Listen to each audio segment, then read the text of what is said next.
నమస్తే, welcome to సత్యగ్రహి. నేను శివాని. తెలంగాణ కాంగ్రెస్ లో ఏం జరుగుతోంది? రేవంత్ రెడ్డి ముఖ్యమంత్రి అయినప్పటి నుంచి పార్టీలో సీనియర్ల పరిస్థితి ఏంటి? ఒకప్పుడు కాంగ్రెస్ పార్టీకి పెద్ద దిక్కుగా వైఎస్ రాజశేఖర్ రెడ్డి హయాంలో పవర్ఫుల్ హోంమంత్రిగా చక్రం తిప్పిన కుందూరు జానారెడ్డి ఇప్పుడు ఎందుకు పూర్తిగా సైలెంట్ అయిపోయారు? రేవంత్ రెడ్డి పాలనపై కనీసం ఒక్క ప్రకటన లేదు, ఒక్క కామెంట్ లేదు. అసలు జానారెడ్డి మౌనానికి కారణం ఆయనే అని స్వయంగా పక్కకు తప్పుకున్నారా, లేక రేవంత్ రెడ్డి వ్యూహాత్మకంగా ఆయన సైడ్ చేశారా? ఎన్నికలకు ముందు పొన్నాల లక్ష్మయ్య, ఎన్నికల తర్వాత జీవన్ రెడ్డి, ఇప్పుడు షబ్బీర్ అలీ, ఇలా వరుసగా సీనియర్లను టార్గెట్ చేస్తున్న రేవంత్ రెడ్డి జానారెడ్డిని కూడా అదే కోల పక్కన పెట్టేశారా? తనకు పోటీ వస్తారనుకునే లీడర్లందరినీ రేవంత్ రెడ్డి ఎలా లైన్ క్లియర్ చేసుకుంటున్నారు? ఈ స్పెషల్ అనాలిసిస్ లో పూర్తిగా విశ్లేషిద్దాం. స్కిప్ చేయకుండా చివరి వరకు వాచ్ చేయండి. ముందుగా మనం జానారెడ్డి పొలిటికల్ వెయిట్ ఏంటో మాట్లాడుకోవాలి. తెలంగాణ కాంగ్రెస్ లో జానారెడ్డి అంటే ఒక బ్రాండ్.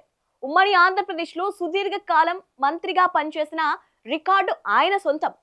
ముఖ్యంగా వైఎస్ రాజశేఖర్ రెడ్డి ముఖ్యమంత్రిగా ఉన్న సమయంలో అత్యంత కీలకమైన హోంమంత్రి పదవిని నిర్వర్తించారు. నక్సలైట్లతో చర్చల సమయంలో కానీ, రాష్ట్రంలో శాంతి భద్రతల విషయంలో కానీ జానారెడ్డి తీసుకున్న నిర్ణయాలు అప్పట్లో సంచలనం. అంతేకాదు, కాంగ్రెస్ లో ఎప్పుడు సీఎం మార్పు ప్రస్తావన వచ్చినా, లేదా తెలంగాణ రాష్ట్రం ఏర్పడిన తర్వాత కాంగ్రెస్ అధికారంలోకి వస్తే ముఖ్యమంత్రి ఎవరు అంటే ఆ లిస్ట్ లో మొదట వినిపించిన పేరు జానారెడ్డి. సీనియార్లో కానీ, పార్టీ అధిష్టానం వద్ద ఉన్న నమ్మకంలో కానీ ఆయనకు సాటి వచ్చే నాయకుడు లేరని చెప్పాలి. అలాంటి జానారెడ్డి ఈ రోజు తెలంగాణలో కాంగ్రెస్ పార్టీ అధికారంలోకి వచ్చి రేవంత్ రెడ్డి ముఖ్యమంత్రి అయిన తర్వాత అసలు వార్తల్లోనే లేకుండా పోయారు. రేవంత్ రెడ్డి ఎప్పుడైతే టీపీసీసీ ప్రెసిడెంట్ గా బాధ్యతలు చేపట్టారో అప్పటి నుంచే కాంగ్రెస్ లోని పాత తరం నాయకులకు చెక్ పెట్టడం స్టార్ట్ చేశారు. ఇది మేం చెబుతున్న మాట కాదు, ఆ పార్టీ నుంచి బయటకు వచ్చిన నేతలు, ఇప్పటికీ అదే కాంగ్రెస్ లో కొనసాగుతున్న నాయకులు కొందరు చెబుతున్న మాట. అయితే ఎన్నికలు ముగిసి రేవంత్ రెడ్డి సీఎం పీఠం ఎక్కిన తర్వాత జానారెడ్డి పూర్తిగా మౌనాన్ని ఆశ్రయించారు. గడిచిన కొన్ని నెలలుగా రేవంత్ రెడ్డి ప్రభుత్వం ఎన్నో వివాదాస్పద నిర్ణయాలు తీసుకుంటోంది. విపక్షాలు తీవ్రంగా విమర్శలు చేస్తున్నాయి. కానీ కాంగ్రెస్ పార్టీకి ఒక పెద్ద దిక్కుగా ఉండాల్సిన జానారెడ్డి నుంచి కనీసం ఒక చిన్న ప్రెస్ నోట్ కూడా రాలేదు. పోనీ జానారెడ్డికి ఏమైనా ఆరోగ్యం బాలేదా, అందుకే ఇంట్లో రెస్ట్ తీసుకుంటున్నారా అంటే అది లేదు. ఇప్పటికీ జానారెడ్డి శారీరకంగా చాలా ఆరోగ్యంగా ఉన్నారు, యాక్టివ్ గానే ఉన్నారు. మరి అంతా బాగున్నా ఈ సుదీర్ఘ మౌనం వెనుక ఉన్న పొలిటికల్ స్ట్రాటజీ ఏంటి? కాంగ్రెస్ అంతర్గత వర్గాల నుంచి వస్తున్న సమాచారం ప్రకారం రేవంత్ రెడ్డి ముందు నుంచి పార్టీలోని సీనియర్లను వ్యూహాత్మకంగా టార్గెట్ చేస్తున్నారనే టాక్ నడుస్తోంది. తనకు భవిష్యత్తులో ఎక్కడైనా పోటీ వస్తారేమో, లేదా తన నిర్ణయాలకు ఎక్కడైనా అడ్డుపడతారేమో అనుకునే సీనియర్ నాయకులను రేవంత్ రెడ్డి లైట్ తీసుకున్నారనే ఆరోపణలు ఉన్నాయి. దీనికి ఉదాహరణలు కూడా లేకపోలేదు. ఎన్నికలకు ముందే మాజీ పీసీసీ చీఫ్ పొన్నాల లక్ష్మయ్య తీవ్ర అసంతృప్తితో పార్టీని వీడాల్సి వచ్చింది. ఇక ఎన్నికల తర్వాత జగిత్యాల సీనియర్ నేత జీవన్ రెడ్డి పరిస్థితి చూసాం. బీఆర్ఎస్ ఎమ్మెల్యేలను కాంగ్రెస్ లేకి చేర్చుకునే క్రమంలో జీవన్ రెడ్డి లాంటి సీనియర్ నేత అభిప్రాయాన్ని కనీసం పరిగణలోకి కూడా తీసుకోలేదు.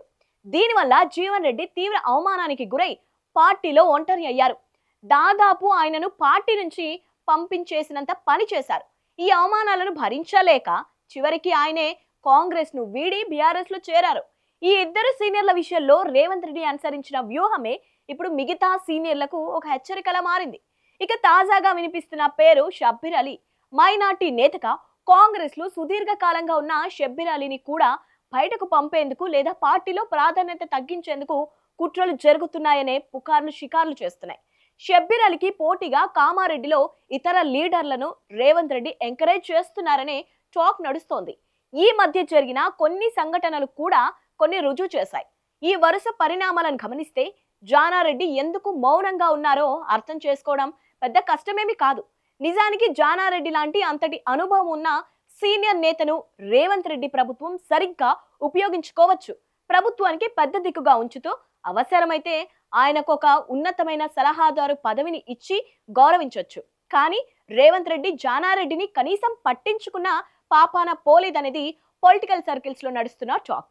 తన పీఠానికి ఎసరు పెట్టే అవకాశం ఉన్న ఏ ఒక్క సీనియర్ ను కూడా రేవంత్ రెడ్డి దగ్గరకు రానివ్వడం లేదని, అందుకే జానారెడ్డి తీవ్ర మనస్తాపంతో గౌరవంగా తానే సైడ్ అయిపోయి సైలెంట్ గా ఉంటున్నారని విశ్లేషకులు భావిస్తున్నారు. ఏది ఏమైనా రేవంత్ తీరుపై కాంగ్రెస్ సీనియర్లు అసంతృప్తిగా ఉన్నారనేది ఆ పార్టీలో నడుస్తున్న టాక్.